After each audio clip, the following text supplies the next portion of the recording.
তকদির লেখা হয় চার ভাবে।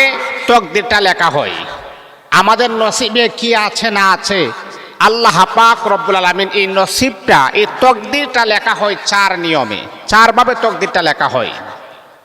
দেখেন আল্লাহ পাক রব্বুল আলামিন এই পৃথিবীতে আমরা আসার পরে কি করব না করব সব কিছু আল্লাহ পাক আমাদের নসিবে আগে লিখে দিয়েছেন।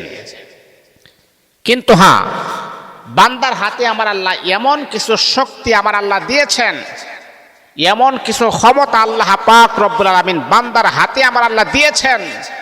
এই ক্ষমতা যদি বান্দা সঠিকভাবে প্রয়োগ করতে পারে, ব্যবহার করতে পারে, আল্লাহ পাক তার তকদিরটাও আমার আল্লাহ পরিবর্তন করে দিবেন ইনশাআল্লাহ।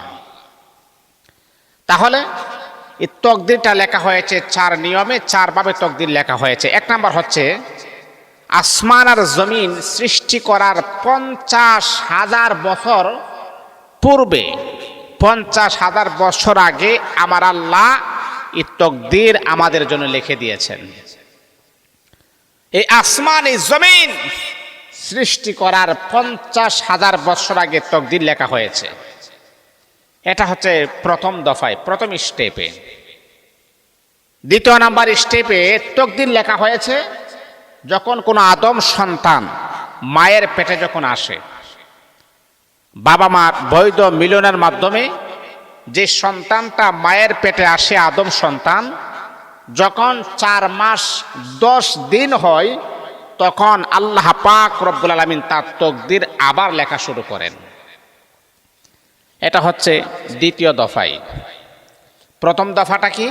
আসমান জমিন সৃষ্টি করার 50,000 বছর আগে। দ্বিতীয় দফা কি? 4 মাস 10 দিন যখন মায়ের পেটে বাচ্চাটা থাকার পরে দ্বিতীয় দফায় তার তকদির লেখা হয়।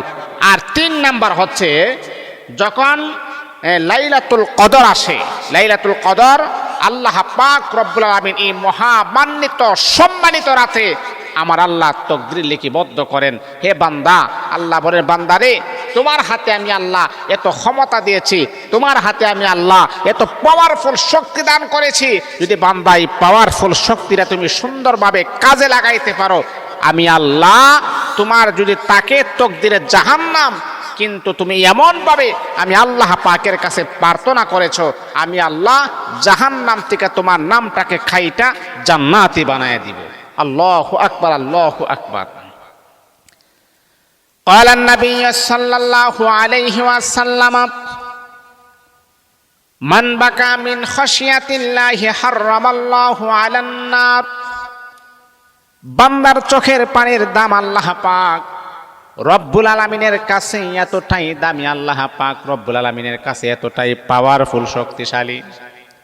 বান্দা যখন চোখের পানি ছেড়ে দিয়া মালিকের কাছে যখন 2খানা হাত বাড়ায় দেই, চোখের পানি ছেড়ে দিয়া যখন আল্লাহ পাকের কাছে 2টা হাত বাড়ায় দেই, আর বলে রব্বুল আলামিন, আল্লাহ জাহান্নামের আগুন বরদাস্ত করতে পারবো না, হ্যাঁ রব জাহান্নামের আগুন সহ্য করতে পারবো না, আল্লাহ তুমি আমাদেরকে জান্নাতি বানায়া দাও। আমার আল্লাহ বলেন, বান্দার চোখের পানিটা আমি আল্লাহ পাকের কাছে এতটাই গ্রহণযোগ্য, বান্দার চোখের পানি নাকের ডগায় আসার আগে আগে আমি আল্লাহ বান্দার জিন্দেগির গুনাহগুলারে মাফ করে দেই।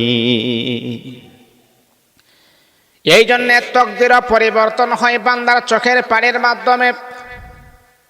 এই আল্লাহ পাক রব্বুল আলামিনের বান্দা, আল্লাহ বলেন বান্দার চোখের পানিটা এতটাই পাওয়ারফুল শক্তি আমি আল্লাহ রেখে দিয়েছি, দুনিয়ার কোনো পানির মাধ্যমে জাহান্নামের আগুন নির্বাপিত হয় না, কিন্তু আমি আল্লাহ পাক রব্বুল আলামিন কিছু বান্দা আছে তাদের চোখের পানির দ্বারাতে জাহান্নামের আগুনটাকে আমি আল্লাহ নির্বাপিত করে দেই।